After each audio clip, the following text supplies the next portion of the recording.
Welcome to Against the Grain. I am your host, Chris Gilmour, and this is our brand new podcast segment called Going Against the Grain. So we got some inspiration from this I was speaking at a seminar the other week, and the host or the MC said, Chris, everything that you do is always against the grain. It's against everything else, what everyone else does. So if one person zigs, you zag, and that's pretty much my entire life. So that is the thesis for this brand new podcast series. And to kick it off, I thought I'd bring in a real special guest to talk about today's topic. And today, when I posted this on Facebook last night, Josh, my wife even said, what the hell are you going to talk about with parenting? Because she probably thinks I'm the worst father in the world. I don't know what it is, but she just had a good little chuckle going, what are you going to talk about? And I'm like, you know what? I've got this absolutely covered. So today's topic is going to be about parenting and around kids. And before we get into it, I want to say congratulations to Josh. He is now a first-time father, so his beautiful wife just gave birth last week. It wasn't it? It's nearly 3 weeks now, so that'd make me an expert. 3 weeks? Yeah. Jeez, that went quick. Yep. You should know too, mate. Actually, tomorrow, I think, 3 weeks. So. Yeah, see, that was a good little test around, rule 101 of parenting. If you do what I do, is I've got all my boys' birth dates tattooed on me. So that might be the way to go, actually. That's probably a good idea. But congratulations, mate. You and Sharice, first-time parents, having a little baby girl. Yep. Called Astrid. You named her Astrid. Yep. So Astrid Ivy. So that's going against the grain. That's that's an unusual name. Well, when you've got a surname like Smith, you need the first bit to sort of stand out a little bit. Otherwise, you get lost in the crowd, and we're not interested in that. We will. So, but look, to introduce you, so we do have Josh in the studio today to talk about this, because I thought Josh was probably going to be one of the perfect persons to sort of interview around kids and mentoring kids, because he has pretty much done it his entire life. And let's give the listeners the backstory here, Josh. So we actually met when I was how old? 10? Something like that, I guess. 10, yeah. Yep. And Josh gave me my famous nickname, Point 3. Yep, that's it.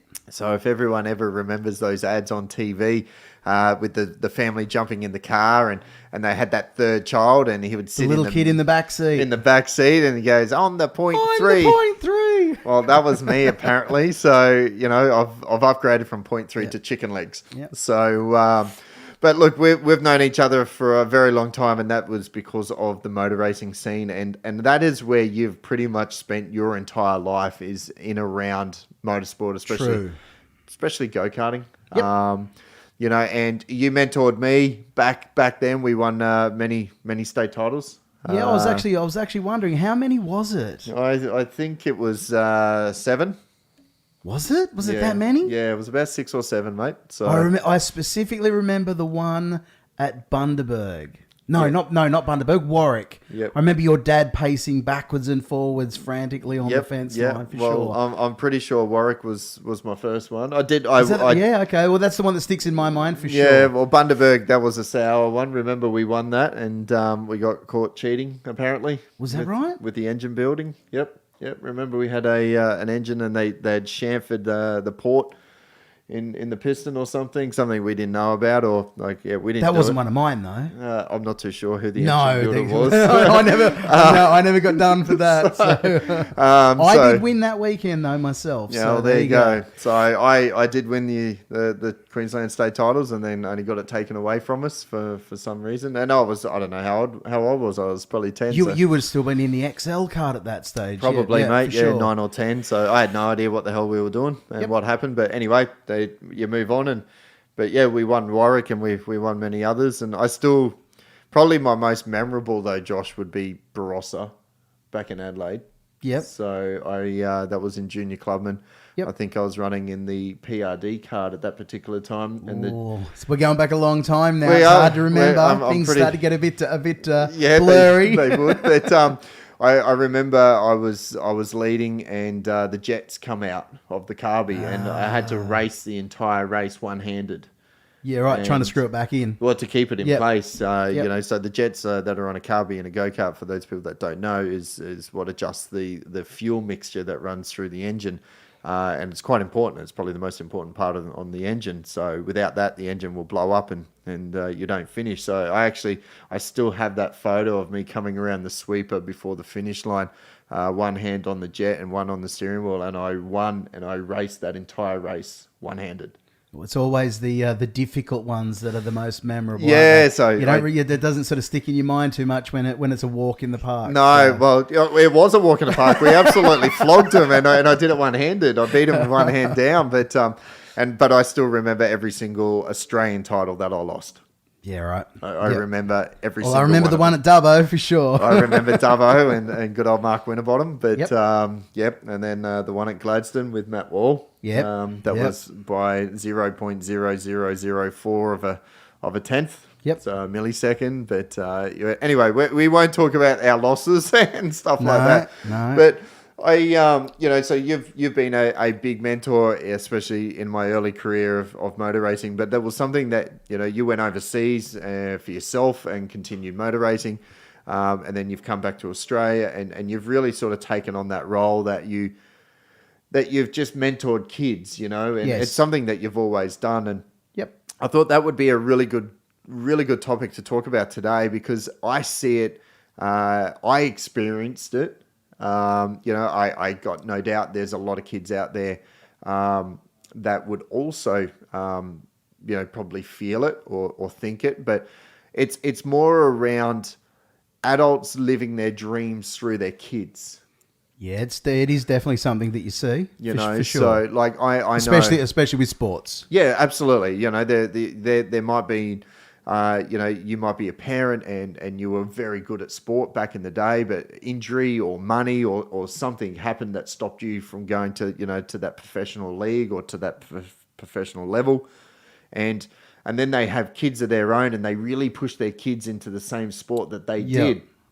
And, so like for me, I've been motor racing since I was 5, right? Yep. And that was not because of my parents' choice. Me and my brother, we wanted to get into motorbikes and my dad thought it was too dangerous being on 2 wheels. So he said, look, let's go and try 4 wheels. Let's get into a go-kart.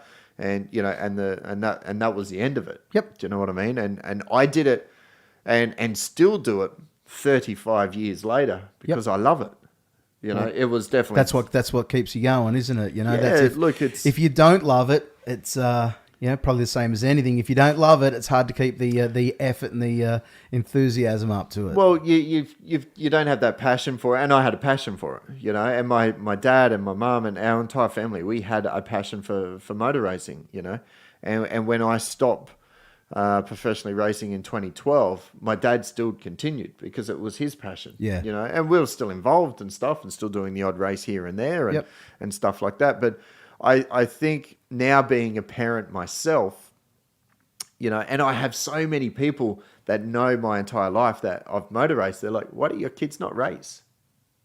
And it's really simple for me. I just go, my kids aren't interested in it. Because they haven't chosen to, and I'm not going to make them do something that they don't want to do. Absolutely. Like my kids love scooter riding and skateboarding. Scootering, yeah. Let's go and get into that if that's what you love. Let's do it. Santa brought them a skate ramp. Yep.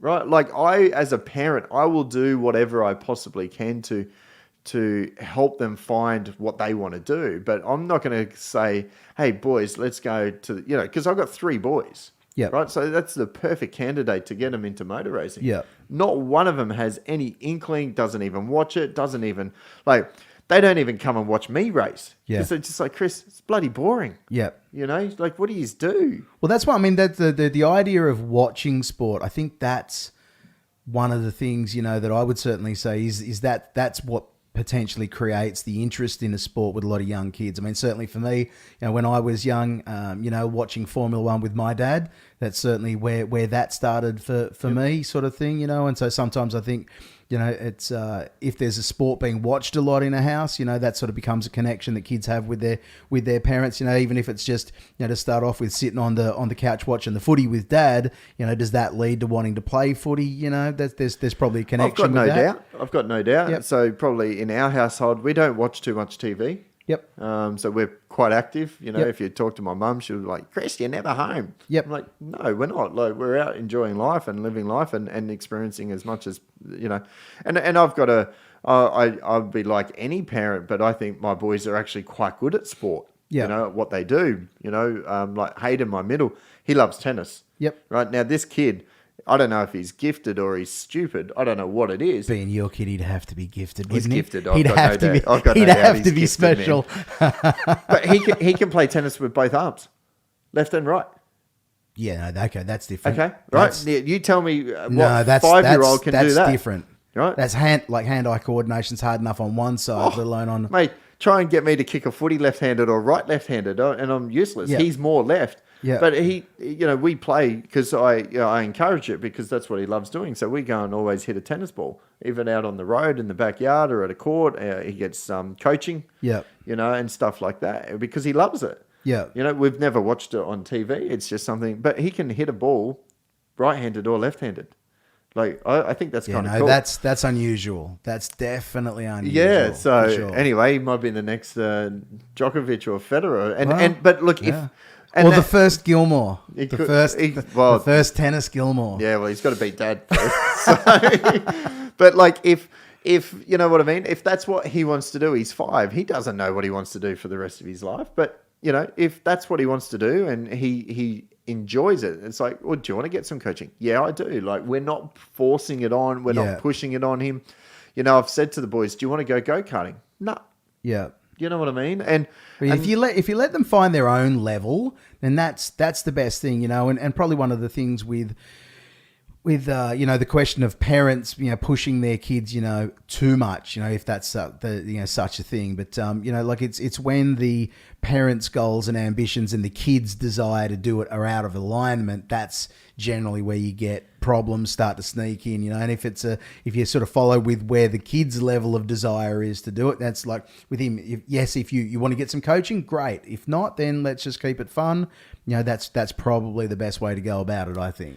yeah, and look, and that was one of my biggest rules with Dad because I know that we spent millions. I've got no doubt he has spent millions of dollars on our motorsport. Yeah. For me and my brother, and I'm super grateful, and we've just lost him and stuff like that. But like I understand now being a parent what he sacrificed. Like I don't know how he got so much time away from work to do what we did. Like Yeah. we were literally motor racing every single weekend at some track around Australia. Yeah, well, as you know, we like with my dad, we went into the go-kart business, so as essentially to start off with, so he didn't have to go to work anymore. Like going racing became the business. That was the business and for that's you, that. yeah. That was the way that we sort of, I guess, got around that problem of having to find time off work and that side of things. You Yeah. just make it the business. Make it the business, So, yeah, and absolutely. it was a successful business. But I want to talk to you about, Josh, like, because that's what you do. You pretty much are now a mentor or a coach. And like back in the day, you were fantastic at motor racing. You were one of probably the best go-karters I've seen. Don't know what happened. You just gave up or stopped. I don't know what you did. Change sides of the fence. Yeah, At the end of the day, with my younger brother coming through, when Zach was coming through, Yep. I got to the point where I was happy with what I'd done in the seat, and was more than happy to step aside and give him the opportunity. And that's the thing, I guess, with making the transition to a coaching role is, there's just as much enjoyment to be had on the sidelines, sometimes more, like the body doesn't get knocked around as much. You don't take the hits and things, there's as much fun to But be you had on. just get as much enjoyment out of seeing them be successful and Absolutely. and doing what they a win love. is still a win, you know, and well, it's that's a team sport. everything's a team sport, even the individual player sports like tennis. Yeah, like tennis it's an individual person, but there's still a team that's got a massive involved team. there. So that's and one of the things I always enjoyed with the go-kart racing is that whole thing of the preparation, the coaching, all the work that goes into it. But then at the point where you roll the driver out the gate, it's like, you've got the ball, man. go. There's nothing else that I It's can up to do. them. It's a handover. It's like the baton getting passed. I've done everything that I can do, and it's now on you. Go make it happen. Yeah, or you can be like me and I get on the radio and say, "You set the car up, shit, Dad. It's your fault I come second." But no, and it's exactly right. But I, you know, and that goes back to that point. Like, I don't push motor racing onto my kids, and if that's not, you know, and because I love the sport, and I wish they did. You know, it would be awesome because I got to spend every weekend with my mum and dad, doing what we all loved. You know, as me and my brother and mum and dad. And that was kind of cool. You know, I never went to my first music concert until I was like 27. Like, I never went to live sport. You know, all I did was motor racing. It's all like, you know, like I could look at a ripple strip on a racetrack and Kept us all out of pubs as well, and that, yeah, you know, man, all those things. Yeah, I didn't get into drugs, or I don't drink. You know, like, you know, I've always tried to keep a really healthy sort of, you know, lifestyle because of the motor racing, and to, you know, to perform at your best, you've got to be peak, you know, performance.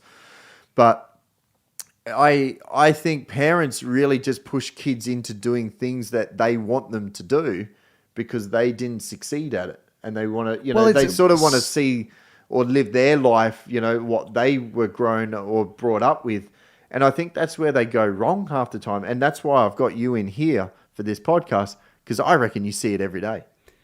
Yeah, well, it can be two parts to it. One, it can be, you know, that you've got parents that did do something and maybe didn't enjoy the level of success that they really wanted, and so they want to have that second crack with their kids. Or maybe it's something that they never got to do at all, and so they want to have, you know, that real, wow, I never got to do that, so I'm going to try and do it with my kids. I understand that. Yep. But point one, I don't.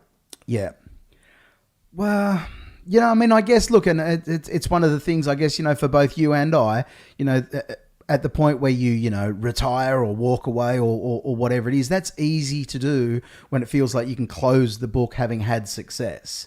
You know, when you've enjoyed the success that you aspired to have and you get there, it's easy to close the book and go, that's great, you know, tick that box, let's move on to the next thing or whatever it be. But for people that didn't, for people that have that empty feeling that sort of that lingers maybe because they never had that success. That was probably me, actually. You know, well, you kept going until you won a national championship. I know that's what you wanted to do. Yeah, you never quite got there with the go-kart. You know, we went awful close, you know, a number of times, but kept going with your dad. Finished second three times. Yep. I remember. I won one. We just rubbed that one in. I won one. You got the green plate. I didn't. I only had the blue. But again, that is probably true in that statement. My entire goal was, one, either try and make a career out of it, which I realized quite early it wasn't going to happen. And I think that's where a lot of kids in motorsport go wrong.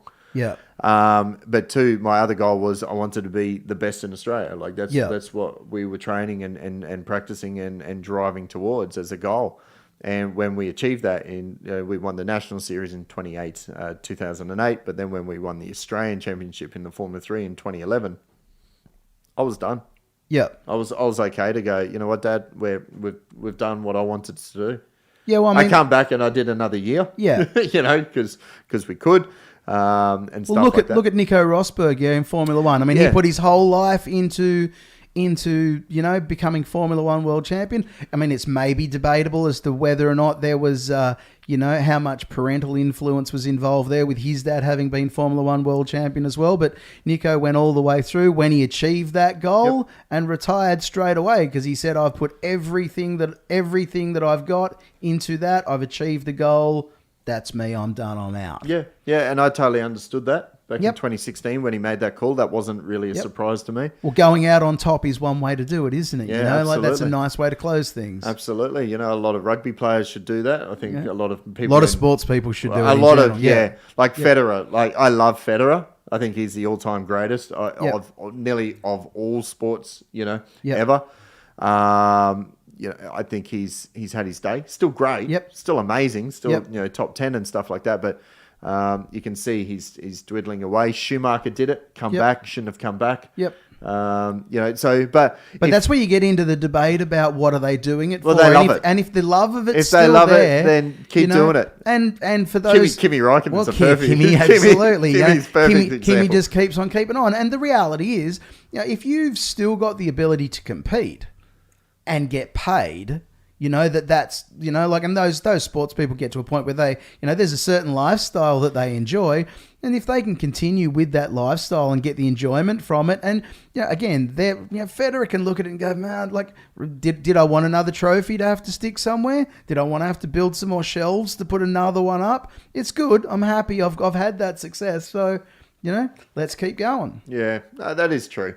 And I think that's why I'm still involved in motorsport, because we love it. Yeah. But it's just around, like, what do you see from these kids, though? Like, these kids, obviously some of these kids that you're mentoring, and over the years, it's not just currently, it's over the last 20 years. Yeah. You would have seen kids come across, into that driver's seat that had a ton of talent. Yes.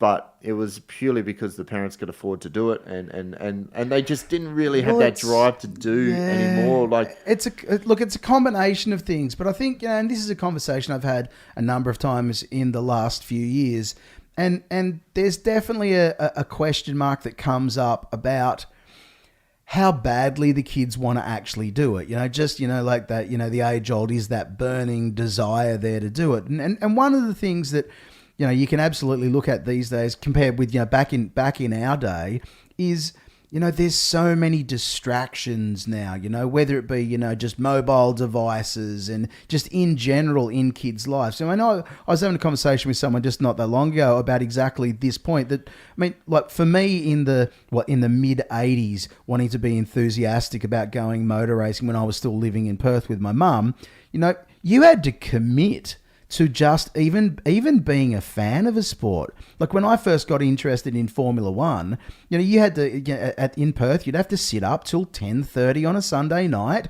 If you weren't going to make it through the race, you had to sit up and physically push the button on the video machine to record it so you could watch it the next day. There was no streaming service or hard drive. And you'd have to go once a month to the local news agency and spend your pocket money on, the one magazine that was available, for the sport that you were interested in. You had to actually commit to being interested in something. In this day and age, there's so much information, there's so much coming at kids, and there's so many distractions. It's just not possible for them to develop that same level of intense, like, singular focus towards laser focus. Yeah, towards something, because there's just distraction left and right and stuff. So, even the whole question mark of, are kids today as, are they as focused, and, do they want it as bad? Well, in a lot of ways they're not, but sometimes that's no fault of their own. That's just the world that we live in now, the world of, instant gratification. I want things now. And, the TikTok world of 15 seconds is how long our attention span is, and move on. So I don't think that necessarily plays a great role in kids being able to sort of, develop their own, deep, intense desire and drive to really succeed, because it's bang, move on to the next thing. So I think that's a bit of an issue. Yeah.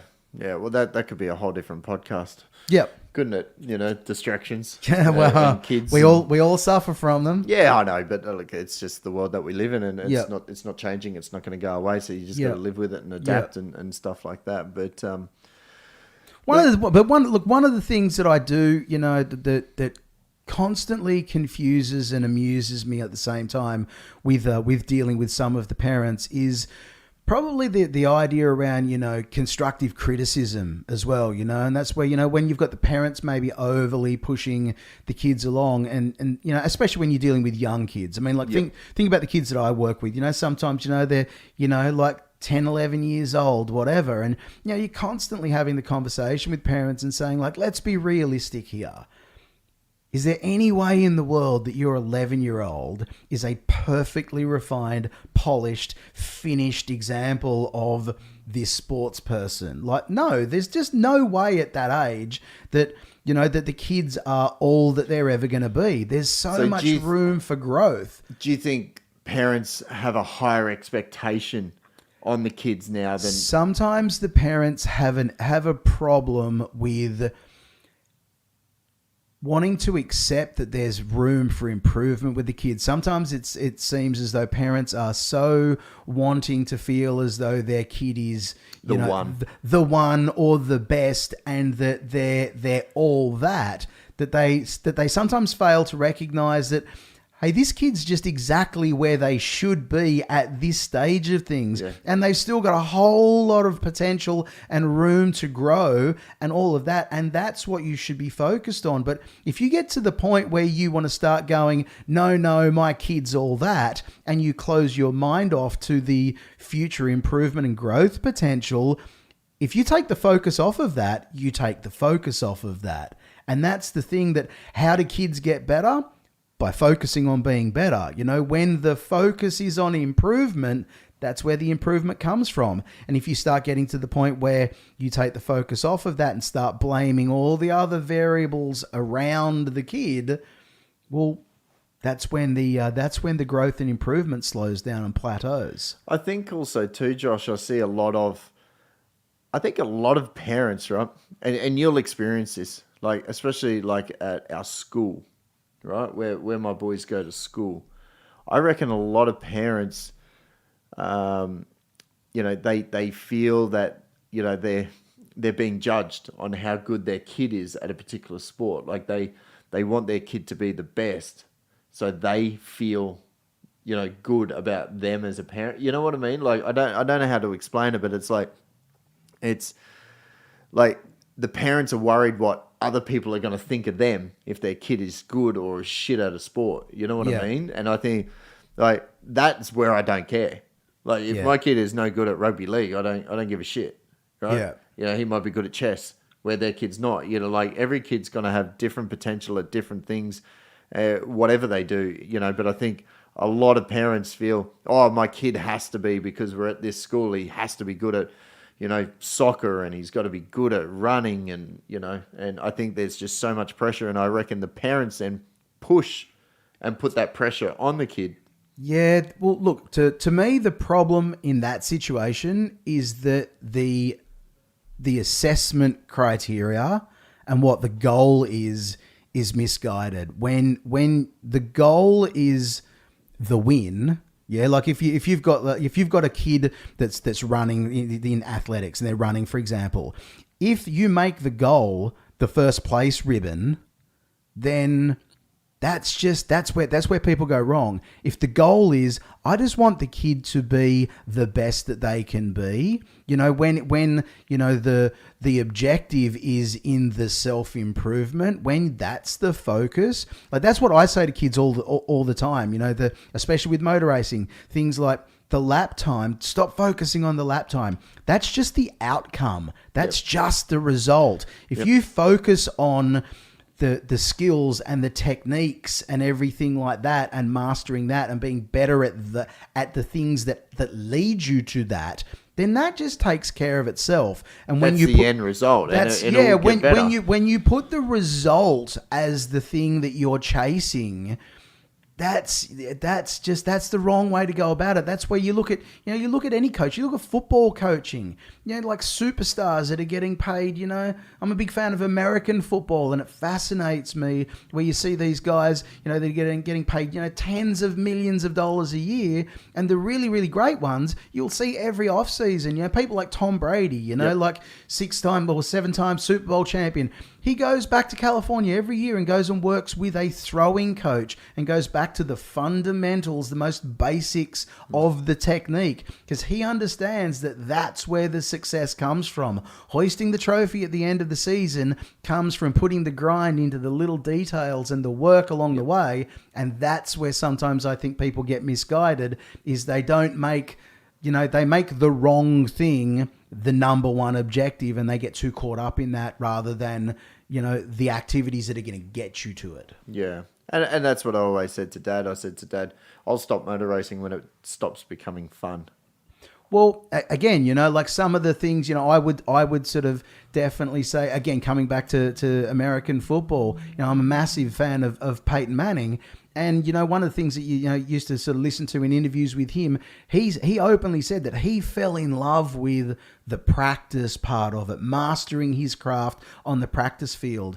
The game on Sundays was just then the opportunity to go out and showcase the improvements that I've like made. the bonus. That's just I just get to go and show off what I've now improved on this week. So it's the falling in love with the grind of the practice. That's where the superstars come from. I remember an interview at the Australian Open tennis a number of years ago, with it being the first one of the year, and I think it was Rafa Nadal that they were talking to. And they said to him, "So what have you been doing in the off season?" And he kind of gestured with his hand, and he said, "Oh, I changed my grip." And he gestured with his hand that he just rotated ever so slightly on the racket. And so essentially what he was saying is, I spent the whole off season going and resetting my muscle memory of every stroke, every shot with this ever so slight variation in the grip. It's that focus and falling in love with the doing of the detailed stuff. That's what leads to the superstar. And to come back to the question about kids today, I think that's where the problem is they don't want to do, for the most part, there's still the exceptions for sure. But again, with the distractions and things, the kids don't get to the point where they want to go focus on the repetitious, like the detail type stuff. And that's what gets you to the levels that the parents want, So you got to get that alignment between, the kids wanting to do the work that it takes to get to the level of expectations that the parents have got. But I just think parents should just stop putting high expectations on their kids if they're 10, 11, 15, or, you've got to do this, you've got to do that. Just as a parent, I think you just need to support your kids in whatever they love to do. Well, that's the way it should be, for sure, And look, I don't think that deep down inside any of these parents that are pushing their kids along don't actually want the best for their kids. Sometimes it's just maybe that their own desires overcome And kids are there trying to please their parents in a lot of cases. That's like, Daddy wants me to be really good at kicking the ball a long way. I want to try and please Daddy. That's what I'm going to try and do, But how many kids have we seen along the way, that get pushed that hard and they get to be 13, 14, 15 or whatever, and they go, I'm out. I've had enough of this sport because it's been too much. They've been overloaded and they're at that burnout point at a really young age, and they walk away and that's it. And that doesn't really achieve the objective for anyone then. So you see that a lot. Yep, absolutely. You see that probably more cases than anything. Yep. So. But look, we're gonna wrap this up. We've gibberished on for half an hour. So if you got to this part of the podcast, we thank you. You've done well. Yep. But look, that is our first episode of Going Against the Grain. Thanks for listening. If you've got any comments, put them below. And if you've got any topics that you'd like us to cover, simply place a comment here, and we will do a podcast episode for you. So thanks for tuning in. Thanks for listening. Going Against the Grain. Thanks for having me. Thanks for your input, Josh. It was good. All right. Thanks for listening. See you, everyone.